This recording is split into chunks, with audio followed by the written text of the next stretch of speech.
Fortune বরিশালের হয়ে আবারও বিপিএল মাথাতে আসছেন দ্য কিলার ডেভিড মিলার। তাছাড়া বরিশালবাসীকে আনন্দ দিতে আবারও ফিরছেন ড্রেসিং ওপেনার তামিম ইকবাল খান। তো দর্শক, এবারের বরিশালের বিস্তারিত খবর থাকছে প্রতিবেদনে।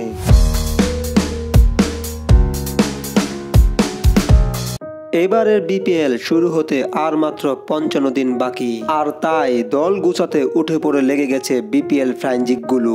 গতবারের চ্যাম্পিয়ন ফরচুন বরিশাল এবারও বিশ্বের সেরাদের নিয়ে দল গুছাতে চায়। গতবারের মতোই তামিম ইকবাল খানকে নিয়ে অধিনায়ক করে আরো একবার শিরোপা জিততে চায় বরিশাল। বিশেষ করে এবারও ডেভিড মিলারকে দলে নিচ্ছে বরিশাল। বর্তমানে ডেভিড মিলার ক্যারিবিয়ান লিগ খেলছেন। ক্যারিবিয়ান লিগে গত ম্যাচে তার 17 বলে 50 রানের ঝড়ো ইনিংসে সেমিফাইনালে ওঠে মিলারের দল। আর তাই এবারও মিলারের উপর বাজির ঘোড়া হিসেবে রাখতে চায় ফরচুন বরিশাল। মিলার ছাড়াও আরেক আফ্রিকান মারমুখী ক্রিকেটার হেনরিক ক্লাসেনকেও দলে ভিড়াবে বরিশাল। তাছাড়া বরিশাল দলে থাকবেন দেশি তারকাদেরও মেলা। আর তাই এবারও ট্রফি জেতার আশায় যে কোনো বড় চমকে দিয়ে মাঠে নামতে পারে ফরচুন বরিশাল। তো দর্শক, এবারও কি বরিশাল চ্যাম্পিয়ন হতে পারবে?